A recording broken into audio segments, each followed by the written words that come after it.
So in this Inkscape tutorial video, I'll be showing you guys how to have landscape page orientation here in Inkscape. So once you open up Inkscape, for most of you, your orientation will have the page, up and down. If you want to make it more horizontal, or make it, I guess, longer, simply go to the top here to where it says File, and then go down to where it says Document Properties.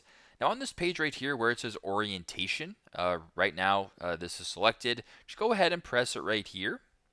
So once you have it right here, you actually now have the landscape page orientation selected. So if I were to go ahead and do this, it's the same dimensions, but it is now flipped into a landscape page orientation. So very simple, very straightforward. That is how you guys can have a landscape page orientation here in Inkscape. Thanks again for watching, and I hope this video helps.